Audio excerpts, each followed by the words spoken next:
March 1945, West Texas. 23 German women stepped off military trucks expecting to be shot. Instead, American guards handed them plates of bacon and eggs. 3 of the women broke down crying at the table. Within 4 months, 7 would be writing marriage proposals to their captors.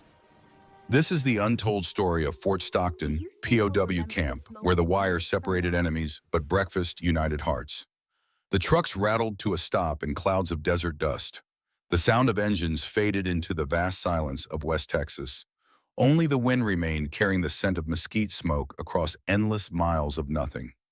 23 pairs of eyes stared through the canvas at a landscape that looked like the surface of another planet.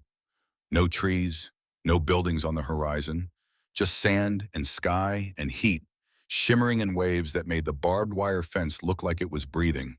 But the bacon breakfast was only the beginning. What happened when one guard offered a horse to a German prisoner would change international relations forever. We will get to that moment in a bit. First, you need to understand how these women ended up in the Texas desert in the first place. Greta Weber sat with her back pressed against the wooden bench, hands clasped so tightly her knuckles had gone white. 24 years old, dark hair pulled back in a regulation bun, though loose strands had escaped during the 3-day journey from New York. Gray eyes that had once sparkled with the dreams of a Berlin hospital nurse now carried the flat emptiness of someone who had watched her world burn. Literally burn. The smell of smoke still lived in her memory, in her hair, in her nightmares. Her fingers found the silver locket at her throat. Inside a photo of her sister Anna, 16 years old in the picture. Forever 16 now.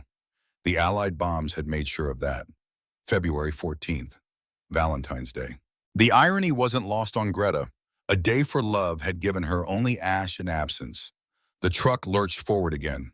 Through the gap in the canvas, she caught her first glimpse of the camp. Wooden barracks arranged in neat rows, guard towers at each corner, American flags snapping in the desert wind so bright against the pale sky it hurt to look at. And there at the gate, the men who had conquered the Wehrmacht. They looked like boys playing dress-up. One of them was chewing gum, actually chewing gum jaw, working slowly as he leaned against his rifle like it was a broom handle. Another had his helmet pushed so far back on his head, it looked ready to fall off. A third was reading something, a thin magazine with colorful pictures. Comic books. The conquerors of Europe were reading comic books. Elsa Schneider, sitting beside Greta, let out a sound halfway between a laugh and a sob. 28 years old, red hairs that had once been carefully styled now hanging limp and unwashed. Former secretary at Wehrmacht headquarters in Berlin. She had typed orders that sent men to die. Now she was property of men who looked too young to shave properly. These Anaren, Elsa whispered. These fools. These are the men who defeated us. The truck stopped. The tailgate dropped with a metallic clang that echoed across the compound. Boots crunched on gravel. An American voice, young and uncertain, called out something in English none of them fully understood. The tone was clear enough, though. Get out, line up, move. Greta climbed down, legs stiff from 3 days of sitting. Her feet hit Texas soil for the first time. The ground felt solid, real, more real than anything had felt since the bombs fell. She stood with the others, trying to maintain the rigid posture drilled into her by years of German discipline. Back straight, eyes forward. Show no weakness. The guards walked along the line, checking names against clipboards. One of them stopped in front of Greta. She forced herself to look up to meet the eyes of the enemy. Freckles. That was her first thought. He had freckles scattered across his nose like paint flecks. Blue eyes, the color of a sky she half remembered from childhood before the war, made everything gray. Sandy blonde hair that caught the sunlight. He looked like he belonged on a farm, not in a military uniform. 22, maybe 23 years old, tall, broad-shouldered in the way of men who had grown up doing real work, not just military drills. He was looking at her, not through her, not past her, but at her, seeing her as a person, not a prisoner number. The clipboard in his hand seemed almost forgotten. Name, ma'am? His voice was soft, polite. Ma'am, he called her ma'am. Greta Weber. Her English was broken accent thick enough to cut. Nurse, Berlin. He wrote something down, then he did something that made her breath catch. He smiled. Not a cruel smile, not a mocking smile. Just a small, gentle curve of his lips. that reached his eyes and made them crinkle at the corners. "Welcome to Fort Stockton, Miss Weber. I hope, I hope you find some peace here." Then he moved on to the next woman, leaving Greta standing there with her heart doing something strange and unwelcome in her chest. Greta had no idea that the freckled guard, blowing gum bubbles, would teach her to ride horses within 3 months, or that his grandmother's cornbread recipe would become her favorite meal for the next 40 years. The women were marched to their barracks, long wooden building that smelled of fresh sawdust and lye soap, rows of bunks, thin mattresses, wool blankets that looked new. Through the small windows, they could see more of the camp, guards walking patrol routes, American flags everywhere, and beyond the wire, nothing but desert stretching to a horizon so far away it made the heart ache. That night, Greta lay on her bunk and touched the locket again. Opened it, stared at Anna's face in the dim light, her little sister who had wanted to be a teacher, who had loved music and poetry and boys with dark eyes, who had died in rubble while Greta was working a hospital shift 10 blocks away. "Ich werde sie niemals vergessen," she whispered to the darkness. "I will never forget them." Then softer the words that felt like betrayal even as she spoke them. "Und ich werde niemals den Amerikanern vergeben." And I will never forgive the Americans. That locket would stay around Greta's neck for 3 months. Then one day an American guard would ask about it, and her answer would shock even herself. Over the next 45 minutes, you are going to witness one of the most remarkable transformations in American military history. You will see how a plate of bacon changed international diplomacy, how a cowboy's kindness prevented a Cold War incident, and how barbed wire designed to separate ended up uniting families across 2 continents for generations. This is not a story about war. War was already over, or nearly so. This is a story about what comes after, about young people trying to be human in a place designed to keep them apart, about the moment when an enemy stops being an enemy and becomes simply another person trying to survive. By March 1945, the war in Europe was nearly over. Germany was collapsing from both sides, Soviet tanks rolling in from the East American and British forces pushing from the West. The Allies had over 400,000 German POWs in camps across America, most of them in Texas, where wide-open ranch land made escape nearly impossible, and local farmers needed workers to replace the American boys fighting overseas. Fort Stockton had been established in 1943. Capacity 500 prisoners, mostly men, until March of 45. Then 23 female auxiliaries were transferred from an East Coast processing center. Nurses, clerks, radio operators, women who had served the Wehrmacht in non-combat roles. They were separated from the male POWs for their own safety and sent to this isolated camp 40 miles from the nearest town, surrounded by the Chihuahuan Desert on all sides. The camp commander was Colonel Robert Hayes, 45 years old, West Point graduate class of 1923. He had fought in France during the First World War, spent months in trenches watching men die for yards of mud. The experience had marked him carved lines into his face that had nothing to do with age and everything to do with witnessing what human beings could do to each other when nations went mad. He stood now in his office looking out the window at the new arrivals being processed. Texan by birth, raised in Fredericksburg on a cattle ranch that his grandfather had carved out of raw land with nothing but determination and a good horse. The war had taken him away from that land, but it had never left his blood.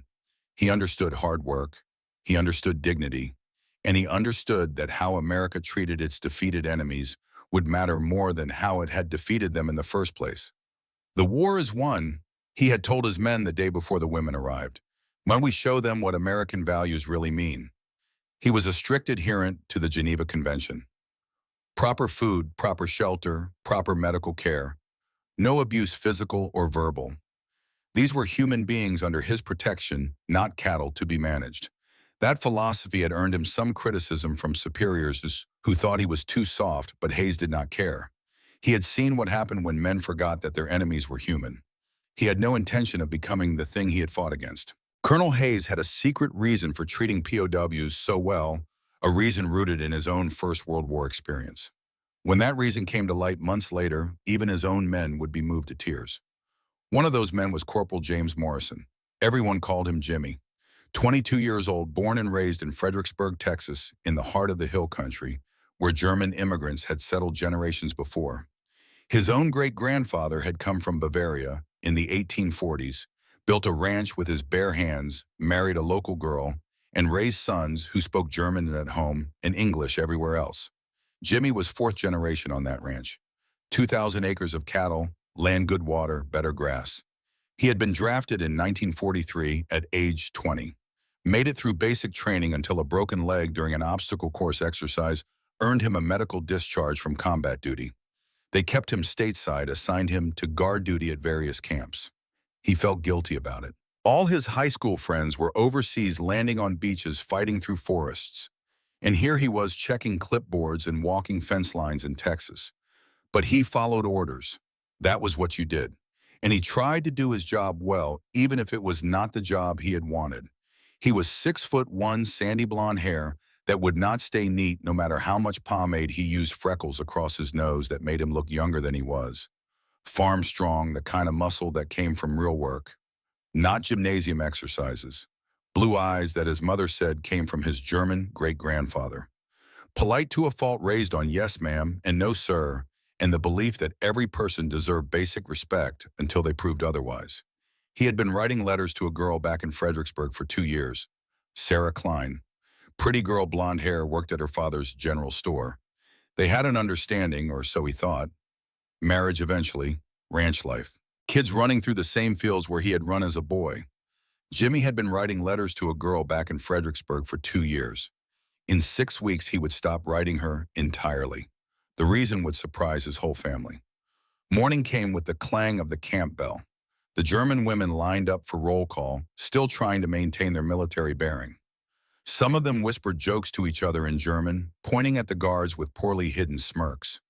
Look at that one with his helmet falling off. Look at how they slouch.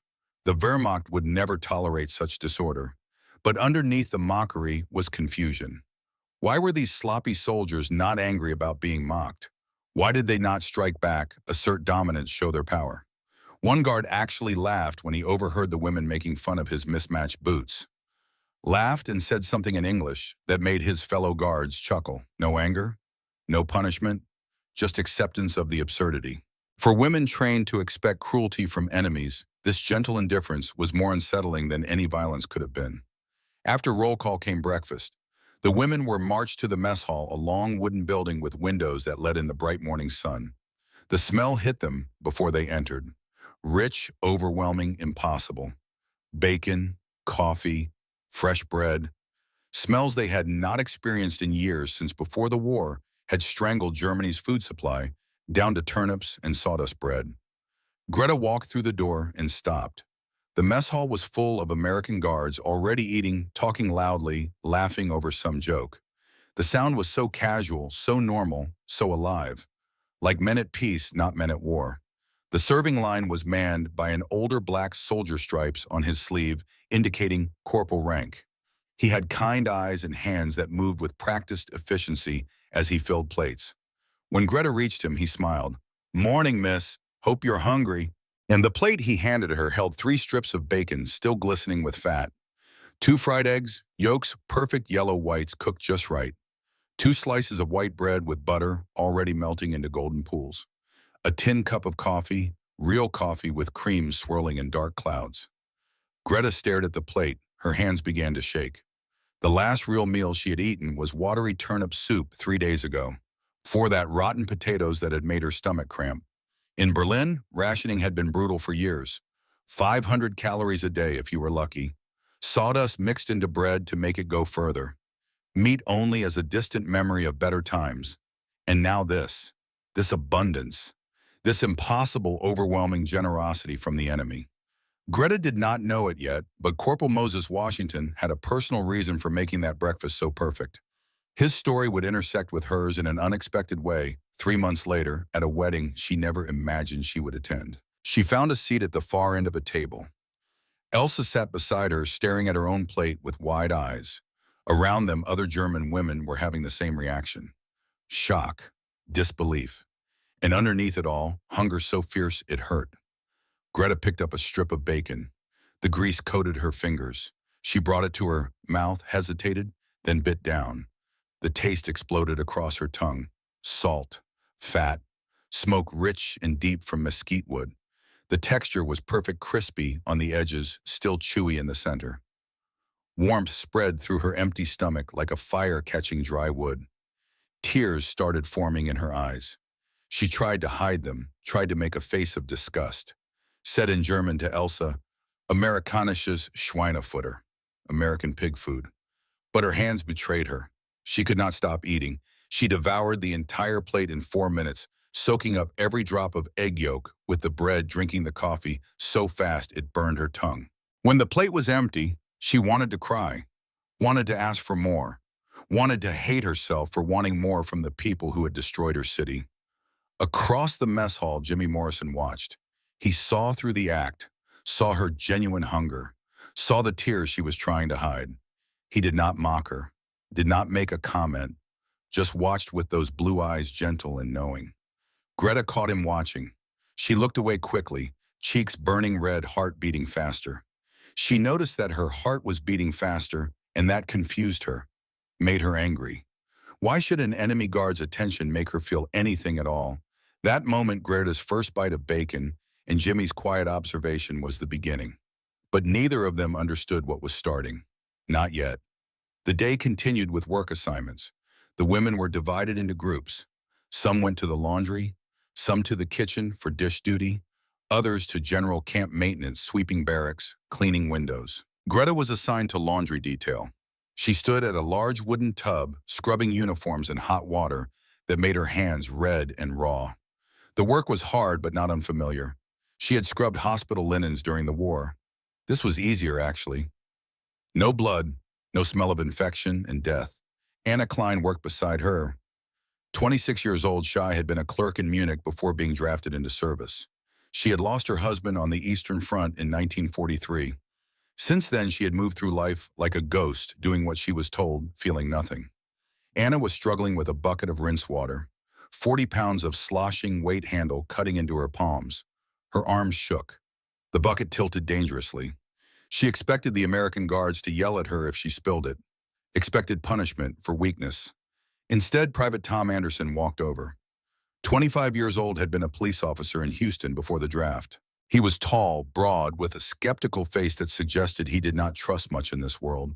But he saw Anna struggling, and something in him responded to that struggle in a way that surprised even himself.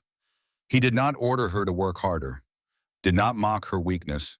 He simply reached down, took hold of the other handle, and lifted. Together, they carried the bucket to the wash station. Wordlessly, he set it down, nodded once, and walked away. No demand for gratitude, no expectation of anything in return. Anna stood frozen, staring at his retreating back. In Wehrmacht camps, officers never helped enlisted personnel. In her entire experience of military life, men with rank commanded, they did not assist. This simple act of help without expectation was completely foreign to everything she understood about soldiers and power. The other women witnessed this. They exchanged glances, whispered in German. Elsa said, "Das ist eine Falle." This is a trap. Frieda Braun, the oldest of them, at 31, a head nurse who carried herself with maternal authority, said softly, "Oder, vielleicht nicht," or maybe not. Greta saw the whole thing. She tried to make sense of it. Why would he help? What did he want? Soldiers did not help prisoners out of kindness. There had to be an angle, a manipulation, something. But she could not figure out what it was. And that bothered her more than she wanted to admit. To understand why this simple act shocked these women so deeply, you have to understand what they had been taught about Americans and about the role of soldiers in their society. German military culture was built on rigid hierarchy, obedience through fear. Orders were absolute. Rank was everything. The very idea of a superior helping an inferior with manual labor was not just unusual, it was unthinkable. And the Nazi propaganda about Americans had painted them as undisciplined, weak, greedy barbarians who fought without honor and won only through numerical superiority and industrial might. The women had been told that American soldiers were cruel to prisoners, that they respected nothing, that they would use any advantage to humiliate the defeated. But the evidence before their eyes contradicted every single piece of propaganda. These Americans were casual, yes, Undisciplined in the Prussian sense, absolutely, but cruel. The opposite seemed to be true, and that cognitive dissonance was harder to process than any punishment would have been. Evening came. The Texas sun sank toward the horizon, painting the sky in colors that seemed too beautiful for a prison camp. Orange and pink and purple layers that made the barbed wire look almost decorative. The women returned to their barracks exhausted from work bellies, full for the first time in recent memory. They lay on their bunks as darkness fell. Through the windows they could see guards finishing their shifts. A small fire burned in an oil drum. Men gathered around it, voices carrying on the desert breeze. Then came the sound, a harmonica. Slow, mournful, beautiful. The melody was unfamiliar, but the emotion behind it was universal. Longing, homesickness, the ache of being far from where you belong. Private Danny Hayes played that harmonica. 20 years old, the colonel's nephew, raised in Houston, but spending summers on his uncle's ranch in Fredericksburg. He played the way some men prayed, pouring everything he could not say into the music. The sound drifted through the barracks like water finding cracks. The women fell silent. Some closed their eyes. Elsa's face softened in a way it had not since Berlin. Anna's lip trembled. Frida wiped at her eyes with the back of her hand. Music bypassed language, bypassed propaganda, bypassed everything that separated human beings and spoke directly to the part of the soul that just wanted to go home. Greta clutched her sister's locket and listened. The melody reminded her of better times. Her father playing piano in their apartment before the war. Anna singing off-key while doing dishes. Christmas concerts at the church near their neighborhood. All of it gone now. Ash and memory. A thought came unbidden, unwelcome. The enemy should not sound beautiful. But he did. The harmonica sang and it was beautiful, and Greta hated that it made her feel something other than rage. That harmonica would become the soundtrack to their transformation. But it would also cause the first major conflict between the women and the guards, a conflict that would erupt in just 2 weeks. The women whispered to each other in the darkness. Some still mocked the guards, calling them overgrown boys, saying they were unfit to be real soldiers. But the mockery rang hollow now. Everyone could hear it. The sharp edge of ridicule had been replaced by something softer, more confused. Why were they being treated well? What was the purpose? Where was the punishment they had been promised? Elsa spoke into the darkness. Did you see how they laughed when one dropped his rifle? In the Wehrmacht, that would mean punishment. Anna's voice small and uncertain. The one who helped me with the bucket. He did not ask for anything. Frida maternal and thoughtful. The food is real, not propaganda, real eggs, real meat, real coffee. Greta said nothing. She was thinking about the bacon breakfast, about Jimmy's eyes watching her across the mess hall, about the bucket assistants, about the complete absence of cruelty in every interaction. Her propaganda training said one thing. The evidence of her senses said something completely different. And in that gap between expectation and reality, something dangerous was growing. Curiosity. That night, Greta pulled out a small notebook she had hidden in her belongings, a journal she had kept since Berlin, writing down her thoughts in tiny, cramped handwriting.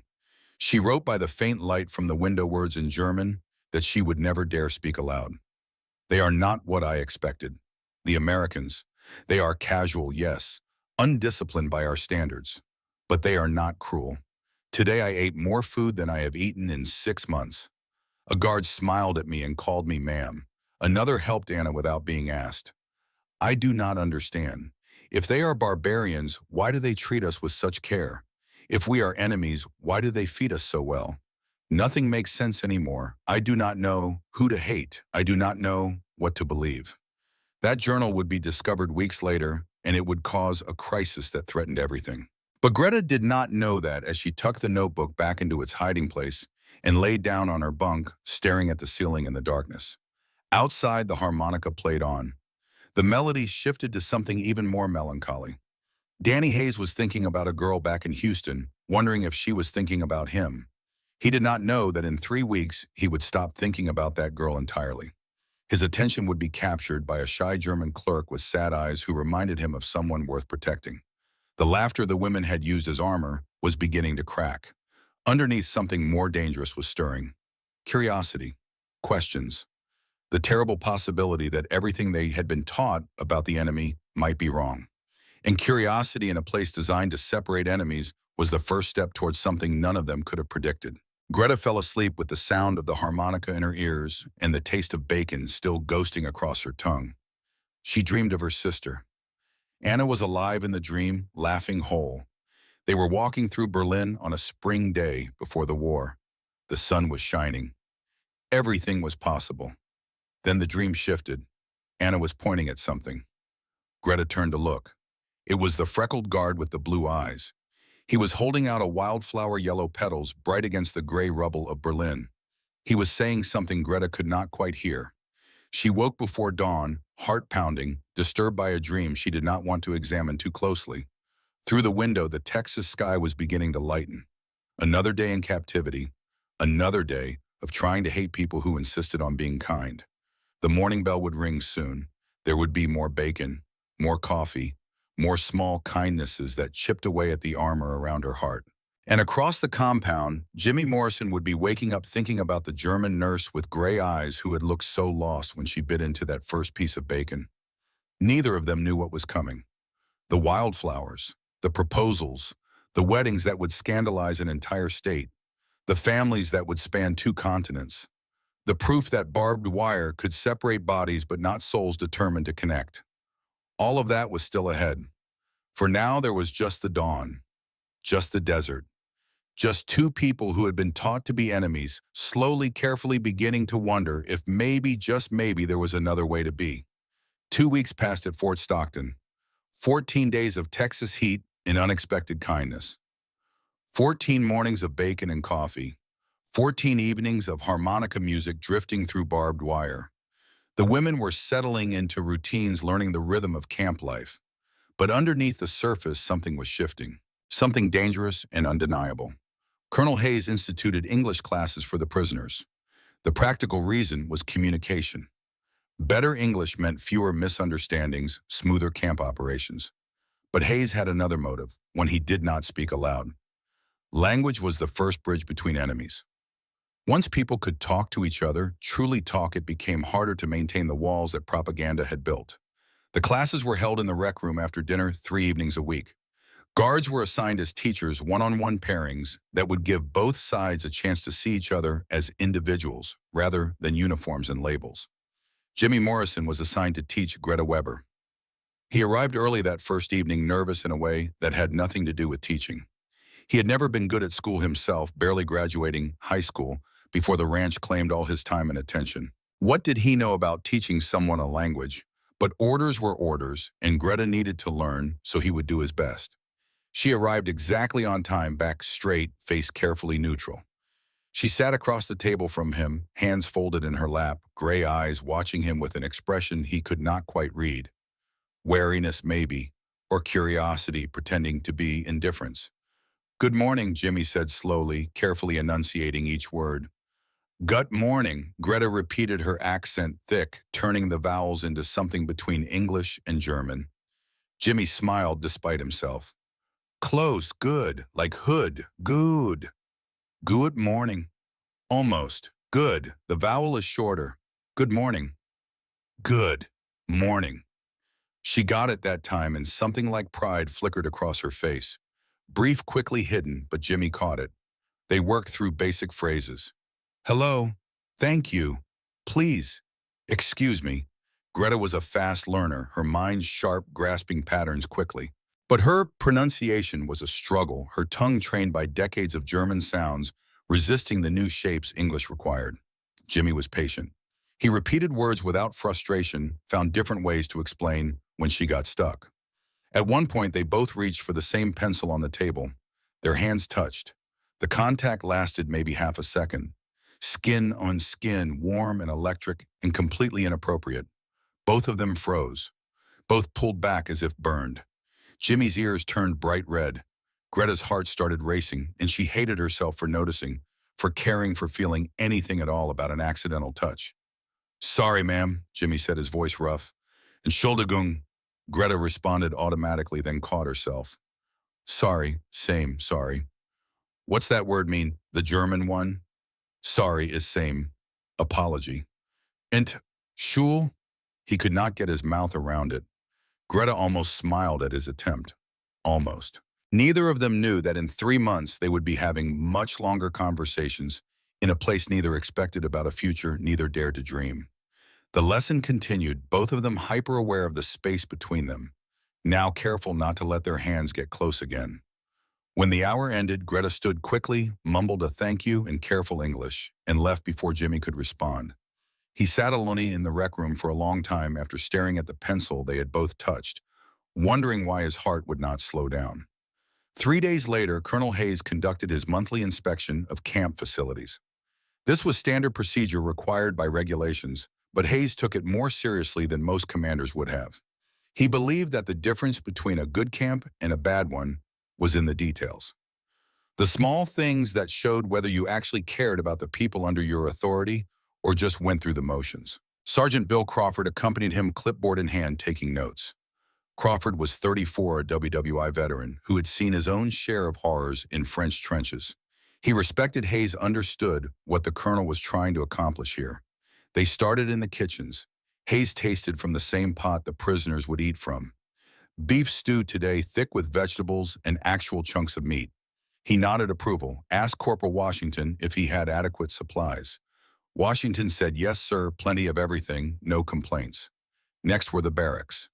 Hayes entered the women's quarters, hat under his arm, respectful of their space, even though he had every right to inspect. He asked if the bedding was adequate, if the roof leaked, if they had enough blankets for cold nights. The women answered tentatively, surprised to be asked anything at all. Frida Braun, the oldest and boldest, spoke up. "We are treated well, Colonel, better than we expected." Hayes nodded. "That's the standard here. No less than what the Geneva Convention requires, but also no less than basic human decency demands." He checked the medical supplies next, made sure the women had proper hygiene items, that their specific needs were being met. This embarrassed some of the guards who accompanied him, but Hayes was matter-of-fact about it. Women needed different things than men. Ignoring that fact did not make it go away. Then came the work areas. Hayes watched the women at their tasks, making sure they were not being overworked, that conditions were safe. He saw Greta at the laundry tubs, hands red from hot water, and made a note to have rubber gloves provided. Finally, he gathered the guards in the yard. Greta was close enough to overhear, pretending to hang laundry while actually listening to every word. "Gentlemen," Hayes said, his voice carrying authority without needing to shout, "these people are under our protection, not our boot. The war is won. How we treat them now will determine how the world sees America for generations. We will give them dignity, proper care, and respect. Is that clear?" A chorus of yes, sirs. The men knew Hayes meant every word. He was not a man who made empty speeches. Greta stood frozen, a wet sheet in her hands, water dripping onto the dirt. Protection, dignity, respect. No German officer had ever spoken about enemy prisoners this way. The Wehrmacht talked about duty, about orders, about military necessity, never about protection, never about dignity for the conquered. Her entire worldview trembled. If Americans were not the barbarians propaganda claimed, if the war was not fought for the reasons she had been told, then what did that mean? Who had she been fighting for? What had her sister died for? The questions were dangerous, terrifying. She pushed them down, but they would not stay buried. They kept rising, demanding answers she did not have.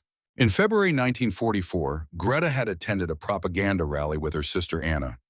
Required attendance for all medical personnel. The speaker had been passionate, fervent, filled with righteous fury. He had shouted about American cruelty, about how they bombed civilians because they hated civilization itself, because they were jealous of German culture and achievement. 16-year-old Anna had believed every word, had gone home fired up, ready to do her part for the fatherland. Greta had been more skeptical, but she had kept her doubts to herself. Doubt was dangerous in the Third Reich. People who doubted too loudly tended to disappear. Now standing in a Texas prison camp, watching an American colonel talk about dignity and protection, Greta realized how thoroughly she had been lied to. The anger that rose in her throat was not directed at Americans. It was directed at the men who had fed her those lies. The men who had sent her sister to die for a cause built on hatred and deception. This moment of doubt would lead Greta to ask a question 3 weeks later. A question so dangerous it would get her isolated in solitary confinement. But the answer would set her free in ways she never imagined. The women gathered in their barracks that evening, whispering conversations that grew bolder each night. They talked about the guards now, not with mockery, but with genuine curiosity. Did you see how the tall one smiled when I said good morning? Did you notice the young one with the harmonica always plays sad songs? Why do they treat us so kindly? Elsa Schneider, bold and direct, as always, turned to Greta with knowing eyes. Du magst ihn. You like him. Nein, das ist verrückt. Greta's denial was too fast, too vehement. No, that is crazy. Ich sehe wie du ihn ansiehst. I see how you look at him. Greta wanted to protest more, to build higher walls of denial, but the truth was there, undeniable in her racing heart every time Jimmy walked past. In the way she had memorized the exact shade of blue in his eyes, in how she found excuses to be in places where he might be. Ich mag Tom, Elsa said softly. I like Tom. Den Grossen mit braunen Augen, the tall one with brown eyes. The admission hung in the air between them. Both women stared at each other, horrified and relieved in equal measure. Horrified that they had allowed themselves to feel attraction to the enemy. Relieved that they were not alone in this impossible situation. Anna Klein's voice came from her bunk, barely above a whisper. Ich träume von Danny, der mit der Harmonika. I dream of Danny, the one with the harmonica. Silence fell over the barracks. Every woman realized in that moment that they were all fighting the same battle. Attraction to men they should hate. Longing for kindness they did not deserve. The terrible, wonderful possibility that barbed wire and propaganda could not stop human hearts from wanting what they wanted. Frida, the oldest, finally spoke. Was Maschenwehr, what do we do? No one had an answer. What could they do? They were prisoners. The men were guards. Regulations forbade fraternization. Even if the feelings were mutual and they had no way of knowing if they were, there was no path forward. No future where this ended in anything but heartbreak. What they decided to do would lead to the boldest act in the camp's history, an act so shocking it would reach the desk of General Eisenhower himself. But that was still 6 weeks away. The next morning, Greta was assigned to clean the guards' rec room. She entered with her bucket and rags ready to scrub floors and wipe down tables. The room was empty, most guards out on patrol or at their posts. On the windowsill she saw it, a single wildflower. Texas bluebonnet petals, the exact shade of the sky on a perfect day. It sat in an old tin can filled with water, clearly fresh picked that morning. Beside it, a note in clumsy handwriting. For the German lady who likes yellow flowers. J. Greta's hands began to shake. She looked around frantically, making sure she was truly alone. Then she picked up the note, read it again, and felt something crack open in her chest. She had mentioned her favorite color exactly once, last week during an English lesson. Jimmy had asked her to name colors in English: yellow, blue, red, green. When she said yellow, he had asked why. She had told him in broken English that yellow was sunshine, was hope, was her sister's favorite dress. He had written it in his notebook. She had seen him do it, but she had not thought anything of it at the time. Guards took notes during lessons. That was normal. But this meant he had remembered, had thought about it, had gone out into the desert, found a flower, brought it back for her. No reason except kindness, no expectation of anything in return. Greta remembered her father bringing her flowers after bad days at the school, age 8, struggling with mathematics, coming home in tears. Her father presenting her with a handful of daisies from the park, saying that numbers did not matter as much as her smile. She remembered being 16, her first school dance, a boy giving her roses that she pressed between book pages for years. This was the first flower anyone had given her in 4 years. 4 years of war and death and ash. And it came from an enemy guard who somehow knew that yellow meant sunshine to her. She picked up the flower, brought it to her nose. The scent was delicate sweet, carrying the smell of desert earth and wild growing things. She closed her eyes, allowed herself one moment of pure joy, uncomplicated by guilt or duty or fear. Then panic set in. What if they thought she had encouraged this? What if Jimmy expected something in return? What if this was manipulation, a way to gain her trust for some ulterior purpose? But looking at the simple flower in the simple, she could not make herself believe any of that. This was just kindness, pure, uncomplicated kindness from a young man who had seen something sad in her eyes and wanted to make it better. She hid the flower in her apron, finished cleaning the rec room in a daze, and carried it back to the barracks tucked against her ribs like contraband. That night, she pressed it carefully between the pages of her hidden journal, where it would stay for 40 years, a bookmark to the day her heart began to betray her training.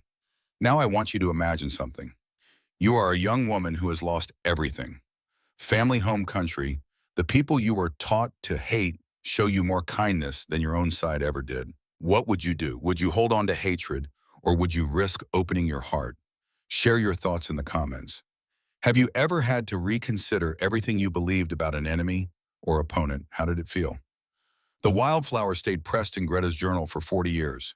But before it could become a treasured memory, it would first become evidence in a military investigation that threatened to tear the entire camp apart.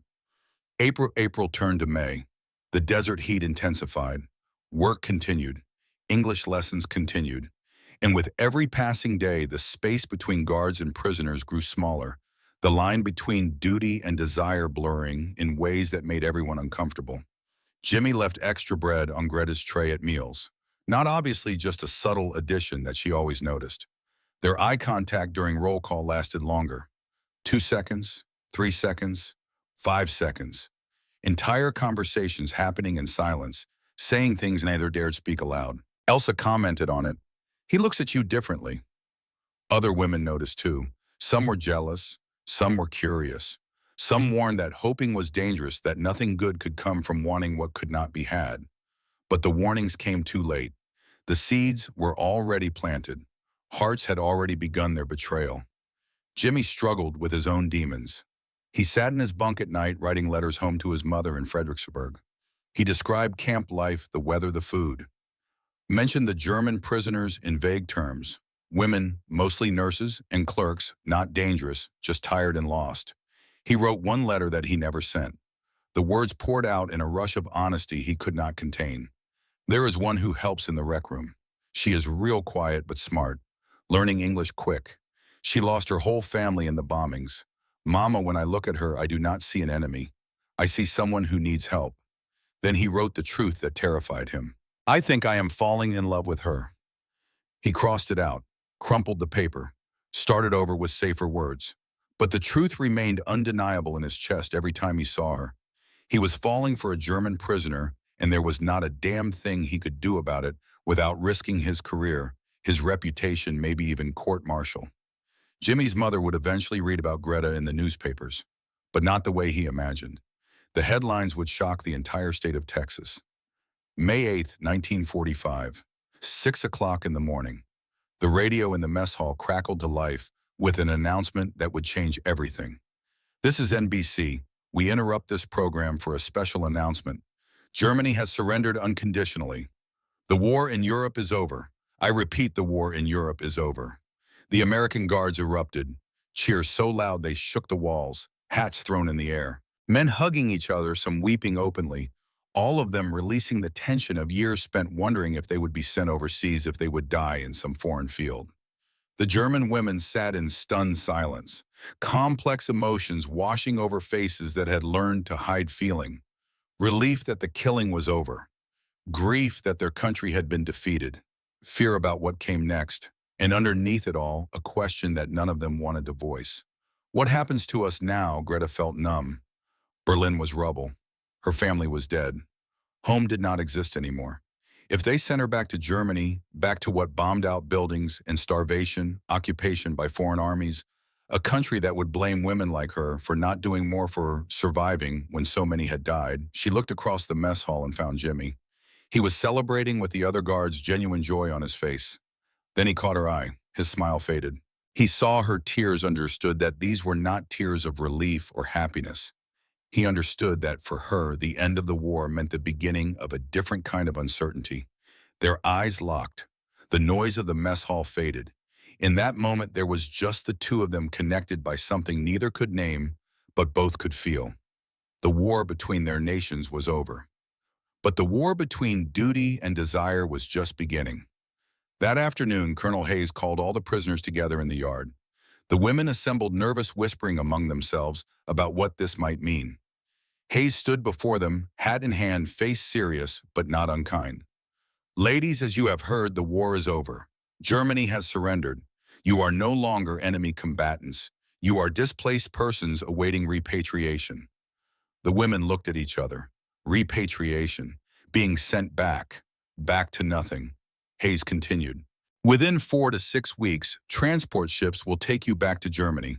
You will be processed through Ellis Island, then sent home. The United States government will provide documentation and basic supplies. He paused. The silence stretched. Then he said the words that would change everything. Or, every head came up, every eye focused on him. The United States offers asylum to those who wish to remain. You would need American sponsorship, a job housing someone willing to vouch for you. It is not an easy path, but it is a path. He looked directly at them, letting the weight of the choice settle. Think carefully about what you want. You have 4 weeks to decide. The bombshell had been dropped. The women stood in shock, minds racing. They could stay. There was a way to stay. But how? Who would sponsor them? What American would vouch for a German woman? Elsa spoke immediately, a voice fierce with determination. I am staying. Germany has nothing for me. Anna, more timid, asked the practical question. But how? Who would sponsor us? Frida, ever the realist, pointed out the obvious. We have no money, no skills Americans want, no connections. Greta stood silent, her heart a war zone. Could she stay? Would Jimmy sponsor her? Did he feel the same impossible pull she felt? Or was she projecting her own desperate loneliness onto a kind man who was just doing his job? The decision seemed impossible. But what none of the women knew was that 5 American guards had already made their own decision, and they were about to do something that would scandalize the entire camp. 2 days later, Elsa Schneider made her choice. She stole a piece of paper from the kitchen, sat on her bunk, and wrote in careful broken English. Dear Tom, moreover, I go Germany or stay America. I want stay. If you want to, I marry you. I am good wife. I cook. I clean. I work hard. You think about Elsa. She folded the note, hands shaking hard, pounding so hard she felt dizzy. This was insane, bold beyond reason. But Elsa had never been one to sit and wait for life to happen to her. If there was a chance, even a small one, she would take it. She waited for Tom's evening patrol. When he walked past the fence near the barracks, she approached quickly, heart in her throat. She held out the note. Tom took it confused, opened it, read the words written there in Elsa's careful handwriting. His face went white. He looked at her, then at the note, then back at her. For a moment, Elsa thought he might say yes right there. Thought she saw something in his eyes that matched what was in her heart. Then he crumpled the note, turned, walked away fast. Elsa watched him go, her heart shattering into pieces so small she did not know if they could ever be put back together. She ran to the barracks, threw herself on her bunk, and sobbed into her pillow. Great wrenching sobs that shook her whole body. The other women gathered around. Greta held her while she cried, asked what happened. Elsa told them between gasps, voice breaking with humiliation and grief. She had been so stupid, so foolish. Of course he did not want her. Why would any American man want a German prisoner? But 30 minutes later came a knock on the barracks door. Sergeant Crawford stood there, face serious. Elsa Schneider, Colonel Hayes wants to see you now. Terror flooded through Elsa. This was it. She was going to be punished, maybe deported immediately, maybe sent to solitary. She had broken some rules she did not know existed. She followed Crawford to Hayes's office on legs that barely held her. Inside, the colonel sat behind his desk. Tom stood at attention, face unreadable. And there on the desk between them was the crumpled note. Elsa thought she might vomit. Hayes spoke, voice calm and measured. Miss Schneider, Private Anderson brought this to my attention because he needed guidance on proper protocol. He paused, letting the words sink in. I want you to understand something. Romantic fraternization between guards and prisoners is complicated. It cannot happen while you are officially a POW. The regulations are clear. Elsa's heart sank. She had known it was impossible, had known and hoped anyway, and now she was paying the price for that hope. However, she looked up. In 6 days, your POW status officially ends. You will be classified as displaced persons seeking asylum. At that point, you are free citizens who can interact with anyone you choose. Hayes turned to Tom. Private Anderson, if you wish to pursue a relationship with Miss Schneider after her status changes, that is your personal business, not military business. Clear? Yes, sir. Tom's voice was steady, but Elsa could hear something underneath it, something that sounded like hope. Hayes looked back at Elsa. Miss Schneider, Private Anderson asked me to tell you something. He did not reject your proposal. He delayed his answer until it was legally and morally appropriate to say yes. He is saying yes. The world stopped. Elsa's brain could not process the words. Rejected became delayed. No became yes. Impossible became, maybe became, potentially became real. Tom stepped forward. I could not say yes while you were a prisoner, Elsa. Would not be right, but when you are free, I would be honored. Elsa broke. Happy tears this time, relief and joy and disbelief flooding through her all at once. She covered her face with her hands, shoulders shaking, unable to speak. Tom wanted to go to her to hold her, but Hayes was still there, so he stayed where he was. But his eyes said everything his position would not allow him to do. Within 24 hours, every woman in the camp knew what had happened, and 5 more marriage proposals were written, including one that would take 40 years to fully understand. The news of Elsa's proposal and Tom's answer spread through the camp like wildfire through dry grass. By evening, every woman knew. By morning, every guard knew. And in the space between knowing and doing, something shifted. The impossible suddenly seemed possible. The forbidden suddenly had a path forward. Anna Klein was the second to write a letter. She sat on her bunk for 2 hours, pencil trembling in her hand, trying to find words in a language she barely spoke, to express feelings she barely understood. Finally, she wrote simply, I dream of you when harmonica plays. I want to stay America. You want me to stay. She gave the note to Danny Hayes during an English lesson, her face burning red, unable to meet his eyes. Danny opened it right there, read it twice, then looked at her with an expression so tender it made her want to cry. Yes, he said, just that one word, but it contained everything. Yes, I want you to stay. Yes, I dream of you too. Yes, this crazy, impossible thing might actually work. Anna did cry then. Happy tears that she tried to hide behind her hands while Danny sat frozen, wanting desperately to comfort her, but knowing he could not yet not, while regulations still bound them to their separate sides of an invisible line. Frida Braun, 31 years old and practical to her bones, wrote to Sergeant Bill Crawford. She did not mince words or play coy. I am old, but I am strong. I will be good partner. What you think, Crawford, 34 and scarred by his own war, wrote back within an hour. Age is just a number. Character is forever. Let's talk. They talked. Long conversations in the rec room with a table between them, getting to know each other in a way that people rarely did before marriage in those days. They talked about the first war, about what they had seen, about the nightmares that still woke them in the dark. 2 veterans finding understanding in the last place either expected. Now you might wonder, was this common? Actually, yes. Between 1945 and 1946, over 800 German POW women married American guards across camps in the United States. The Army tried to discourage it, issued memos and warnings and threats, but they could not stop human hearts from finding connection in the aftermath of war. Love, it turned out, was the one enemy that regulations could not defeat. 4 more women wrote letters. 4 more guards said yes. The camp was transforming from a place of confinement into a place of courtship, and Colonel Hayes watched it all with a mixture of concern and quiet approval.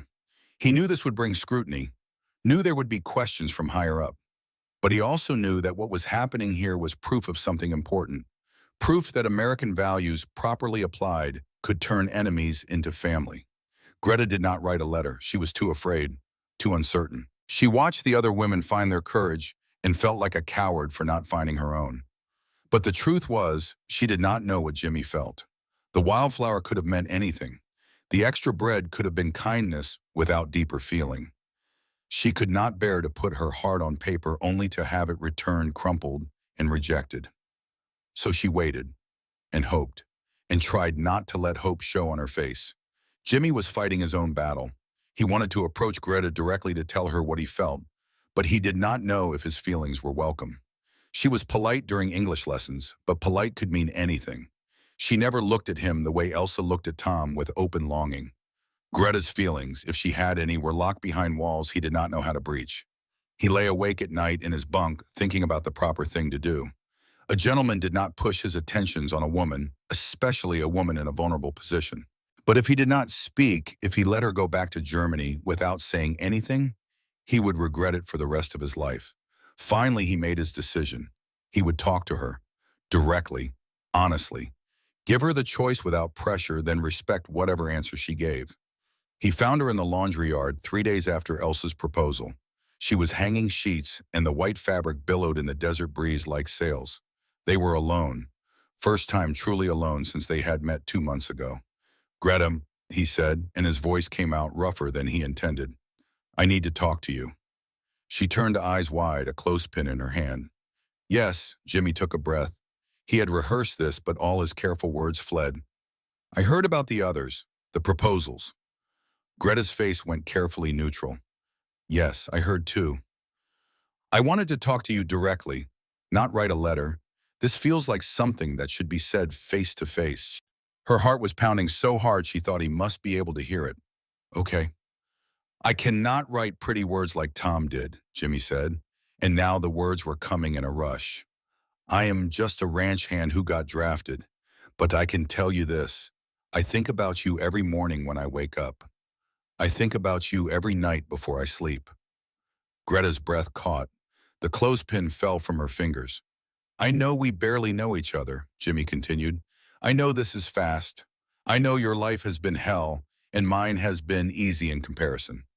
But I also know that when I look at you, I see someone brave and strong and worthy of every good thing life can offer." He took another breath, steadying himself. "I am asking you to take a chance on a simple Texas cowboy. Come to my family's ranch. Learn to ride horse. Learn to love mesquite barbecue. Learn to love me, maybe, if you want." Greta stood, frozen tears streaming down her face. All the walls she had built, all the careful control crumbling under the weight of his honesty. "Why?" The word came out broken. "Why you want me, I am enemy. I believe terrible things about you, about America." "Because I think you have learned the truth," Jimmy said gently. "And because hate is taught, but kindness is chosen. You have been choosing kindness for weeks now. I see it." He reached into his pocket and pulled out the pressed wildflower, the one she thought was hidden in her journal. Her eyes went wide. "You kept it," he said. "That tells me everything I need to know." "How did you—" She could not finish the question. "I did not go through your things," he said quickly. "It fell out when you dropped your journal during a lesson last week. I picked it up for you, saw the flower pressed inside. I did not mean to pry." Greta touched her face, wiping at tears. "I have nothing. No family, no money, no home. I am nothing." Jimmy stepped closer, close enough that she could see the flecks of gray in Heflon eyes, close enough to smell soap and desert sun on his skin. "You are not nothing. You are Greta Weber, who survived Berlin bombings, who learned English in 3 weeks, who helps the other women when they cry, who sneaks food to the stray dog behind the barracks, even though you barely eat enough yourself." Greta's eyes widened. "You saw that," Jimmy smiled. "I see everything about you." The moment stretched between them, heavy with possibility. This was the decision point, the moment that would determine everything that came after. Greta could say no, could go back to Germany, could try to rebuild some kind of life in the ruins of her homeland. It would be safe, expected, the path of least resistance. Or she could say yes, could trust this freckled cowboy with the gentle eyes, could take the terrifying leap into an unknown future in a foreign country with a man she barely knew, but somehow felt she had been waiting for all her life. "Yes," she whispered, "I will come to ranch. I will try to love you. I think maybe I already do." They did not kiss. That would have been improper, could have gotten Jimmy in trouble. But their hands found each other's fingers, intertwining, holding tight. And in that touch was a promise, a commitment, the beginning of something that would last longer than either of them could imagine. 1 week later, Jimmy drove Greta out to the Morrison Ranch, 40 miles from Fort Stockton, through landscape that looked like the end of the world. Endless sky cattle grazing on sparse grass, mesquite trees twisted by wind into shapes that looked almost alive. Greta sat in the passenger seat of his truck, watching Texas roll past, feeling something she had not felt in years. Freedom. Not legal freedom yet, her status was still being processed, but the freedom that came from choosing, from having agency over her own life again. The ranch appeared on the horizon, low house barn corrals, simple but solid, the kind of place built by people who valued function over flash. Jimmy pulled up in front of the house, and Greta saw a woman standing on the porch, gray hair in a bun, flour dusting her apron, stern face that softened slightly when she saw Greta's nervous expression. Margaret Morrison, 50 years old, had raised 3 sons on this ranch, had buried one in infancy, sent another off to war. She knew hardship, knew loss, and she knew her remaining son well enough to see that this girl meant something to him. "So you are the girl my son will not stop writing about," Margaret said, as Greta climbed out of the truck. "Yes, ma'am, I am Greta." Her English was better now, but the accent would never fully leave. "Can you cook?" "A little, ma'am." "Can you ride a horse?" "No, ma'am." "Can you wake up at 5 in the morning and work until sundown?" "Yes, ma'am, I can work very hard." Margaret stared at her for a long moment. Greta felt like she was being examined down to her soul. Then Margaret's face softened fully and she nodded. "Good, because ranch life is not easy. But if you are willing to learn, I am willing to teach. Come inside. I made pot roast." She turned to Jimmy. "She is thin as a rail. Feed her." The house smelled like home. Not Greta's home, she had no home anymore. But the idea of home. The promise of it. Pot roast in the oven, fresh bread cooling on the counter, coffee percolating on the stove. Margaret led Greta to the table, set a plate in front of her that held more food than she had seen on one plate since before the war. Jimmy's father, Robert Morrison, 52 years old, with sun-weathered skin and kind eyes, said grace. "Lord, thank you for this food, this family, and for bringing this young lady to our table.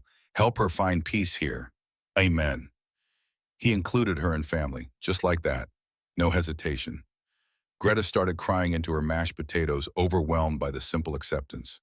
"Honey, what is wrong?" Margaret's voice was gentle now, maternal.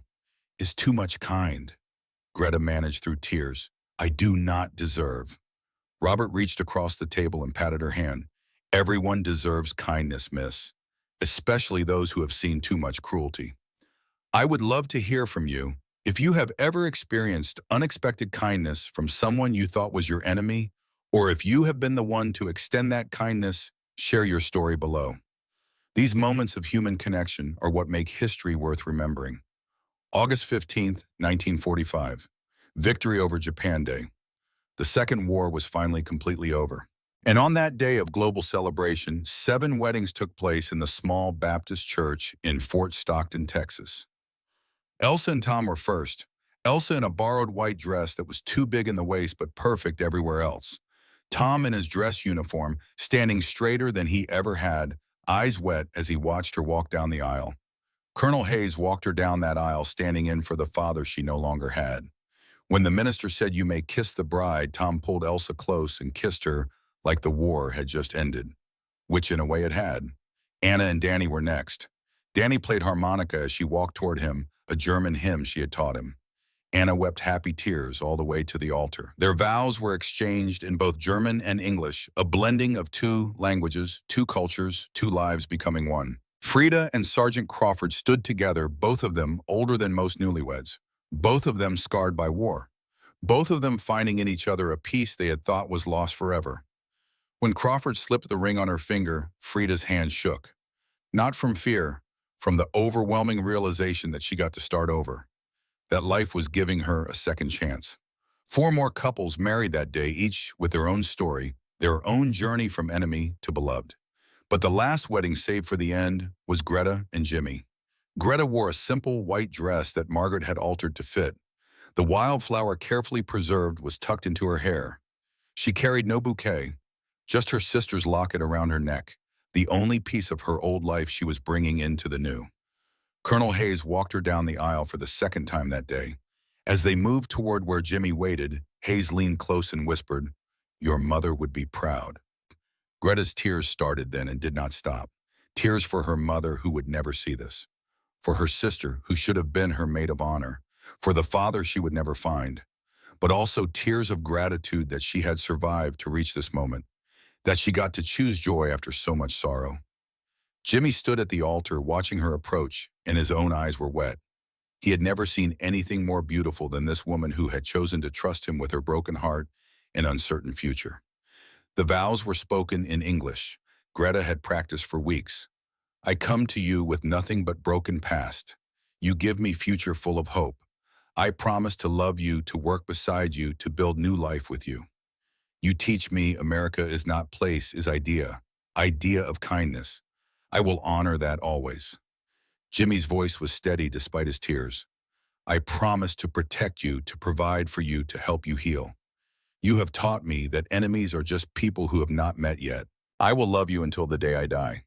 They kissed, their first kiss, and it felt like coming home. The reception was held at the Morrison Ranch.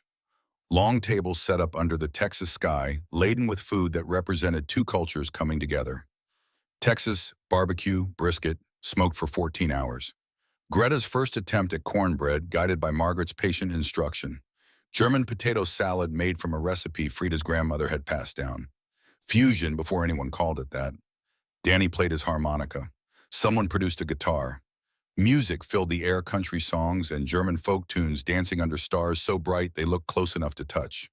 Greta tried to two-step, laughing at her own clumsiness, held secure in Jimmy's arms as he guided her through the steps. You will get better, he promised. We have forever to practice. Forever. The word felt like a gift. The years passed in the way years do, each one adding layers to the foundation they were building. 1947 brought their daughter Sarah, named for Greta's lost sister, Anna's middle name. Greta held the baby and wept, overwhelmed by the miracle of creating life after witnessing so much death. In 1952, Greta became a United States citizen. She stood in a courtroom in Austin, raised her right hand, and spoke the oath of allegiance in English that was now fluent, though still accented. I hereby declare on oath that I absolutely and entirely renounce and abjure all allegiance and fidelity to any foreign prince, potentate, state, or sovereignty. When she said those words, she meant them. Germany was her past. America was her future. The proudest day of her life, she told Jimmy that night. More than her wedding, more than Sarah's birth, because this was her choice, her declaration that she belonged here. By 1953, they had 3 children, Sarah, Robert, and James Jr. The ranch prospered. Greta learned to ride horses, learned to rope cattle, learned to be a ranch wife in ways that surprised everyone, including herself. She taught her children German, wanted them to know where half their heritage came from. But she raised them American with American values, American dreams. When Robert enlisted for Vietnam in 1968, Greta's heart broke, but she understood. This country gave me life, she told Jimmy through tears. Now my son serves it, is right. The grandchildren started arriving in 1975. Sarah's daughter, born in the same bedroom where Sarah herself had been born. Greta held the baby and whispered in German, Deine Urgroßmutter würde dich lieben. Your great-grandmother would have loved you. Then in English, you will never know war. That is gift. Through it all, through decades of life on the ranch, Greta never took off her sister's locket, and she never forgot where she came from, what she had survived, or how close she had come to missing all of this. In 1980, Jimmy had a heart attack. Survived it, but it scared them both. Reminded them that time was finite, that the years they had been given were not infinite. Greta refused to leave his hospital bedside. When nurses told her to go home and rest, she said firmly, I waited 40 years to be with him. I do not waste 1 minute. August 1985. A letter arrived at the Morrison Ranch. Greta, now 64, opened it with hands that showed the work of 40 years. The letter was from Colonel Hayes, now 85 and long retired. Dear Greta and Jimmy, Fort Stockton is dedicating the old POW camp as a historical site. They are honoring the unique story of the camp where former enemies became family. They want us all there, all the couples. August 15th, 1985. 40 years to the day. Will you come? Greta looked at Jimmy. 62 now, hair more gray than blonde, but eyes still the same blue. Should we go? I think we should, Jimmy said. Show them what became of us. The drive back to Fort Stockton was like traveling through time. Same roads, same landscape, but everything different. They were different. No longer young prisoners and guards, but elderly couple with a lifetime of shared memories. The camp had been preserved as a memorial site. Barracks still stood weathered but intact. The barbed wire was still there, rusted now, surrounded by wildflowers that had taken over where desert used to be. Greta walked into her old barracks, found the bunk where she had slept all those nights, touched the rough wood wall, saw the window where the wildflower had sat that first morning. Memory flooded back so vividly she could almost smell the mesquite smoke, almost hear the harmonica playing.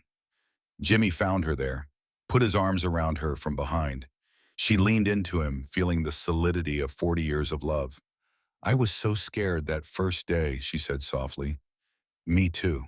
Scared you would reject me. Never, from moment you gave me flower." Outside reunions were happening everywhere. Elsa and Tom, now 68 and 65, surrounded by their 4 children and 9 grandchildren. Elsa looked at Tom and laughed. "Remember when you crumpled my note I wanted to D? Best decision I ever made was asking the colonel for advice first," Tom said, pulling her close.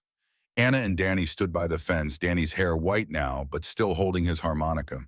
He played the same tune he had played in 1945, and Anna still cried happy tears listening to it. The mayor of Fort Stockton stood at a podium for the dedication ceremony. "This camp represents something unique in American history, a place where the principles we fought for, dignity, freedom, human kindness, were practiced even toward those we defeated. 7 marriages came from this place, 43 children, 128 grandchildren, as all Americans, and all because a few people chose love over hate." They unveiled a memorial plaque, bronze gleaming in the afternoon sun. "Fort Stockton POW Camp 1943 to 1945, where wire separated enemies and kindness united hearts. Dedicated to the 7 couples who proved that love knows no borders." The names of all 7 couples were listed. Greta and Jimmy's names were first. Later, Greta stood alone at the old fence line. The barbed wire was still there, rusted and covered in flowering vines now. She removed her sister's locket, held it in her palm. Opened it. Anna's face faded but still visible after 40 years. Her granddaughter Sarah approached. 18 years old, named for Greta's daughter, who had been named for Greta's sister. 3 generations connected by names and love. "Oma, who is that?" Sarah asked, looking at the photo. "My little sister.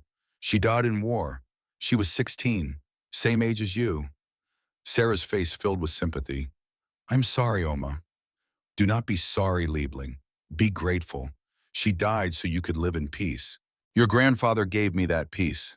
America gave me that peace." Greta looked at the memorial at the camp, at the families gathered there.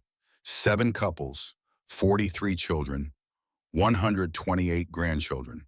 All of them living proof that kindness could overcome hatred, that love could bridge any divide. "The Americans could have been cruel," Greta said to her granddaughter.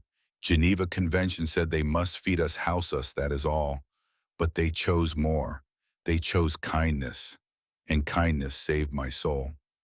Jimmy came to stand beside her, put his arm around her shoulders. Greta unfastened the locket from her own neck, placed it around Sarah's. "You keep this. Remember her. Remember that hate destroys, but love builds families that last forever." All 7 couples gathered for a photograph. Elderly now, bodies marked by time, but still holding hands. Still together. Elsa and Tom, Anna and Danny, Frida and Crawford. 4 other couples whose names are recorded on that memorial. And in the center, Greta and Jimmy Morrison. The photographer said, "On 3, everyone say America." They did. The word came out in accents German and Texan and everything in between. But it meant the same thing to all of them. Home, hope, second chances. That photograph hangs in the Fort Stockton Memorial today. 7 couples, 43 children, 128 grandchildren. All because of bacon wildflowers and young people brave enough to choose love. Greta Weber's story is not unique. It is repeated throughout history. Former enemies becoming friends, lovers, family. But what makes it powerful is what it teaches us about the values that built America. The real values, not the ones we just talk about, but the ones we practice when nobody's looking. Dignity over dominance. The guards at Fort Stockton could have treated prisoners poorly and still followed Geneva Convention minimum requirements. Instead, they chose excellence. Why? Because American values demand we treat all people with dignity, not because we have to, because it is right. Colonel Hayes inspecting food quality himself, Tom carrying Anna's bucket, Jimmy giving a wildflower to a woman he barely knew. These were not required actions. They were chosen actions.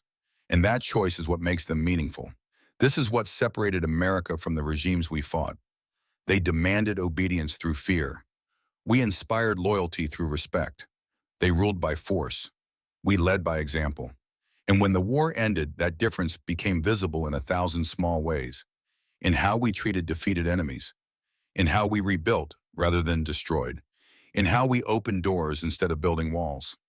Many of you watching lived through this era. Maybe you served, maybe your father did. Maybe you remember when POW camps were still operational across America. You are from the generation that fought the war, won the peace, and built the world we live in today. You understand sacrifice. You understand duty. You understand that how we treat others, even enemies, defines who we are. Greta Weber passed away in 2012, age 91. Jimmy followed 6 months later, age 89. They were married 67 years. At her funeral, 43 children and 128 grandchildren attended, all American citizens, all because one Texas cowboy chose kindness over cruelty, and all because one German nurse chose hope over hatred. What legacy are we leaving? Are we teaching the next generation that enemies are permanent, or that enemies are just people who have not found common ground? Yet Greta and Jimmy found that ground over a plate of bacon and a wildflower. Imagine what we could accomplish if we approached our differences with that same spirit. Fort Stockton. OW camp closed in 1946. The barracks are now a museum. The fence still stands, but the real monument is not made of wood and wire. It is made of families. Families built on the foundation of American kindness toward former enemies. 7 couples, 43 children, 128 grandchildren, over 200 great-grandchildren by now. All because some young Americans believed that winning the war was not enough. We had to win the peace too, and we did it the American way, with bacon, wildflowers, and open hearts. This is what makes America great. Not our weapons, not our wealth, our values. The belief that every person deserves dignity, even enemies, especially enemies. That is the legacy of Fort Stockton. That is the legacy of the greatest generation. That is America.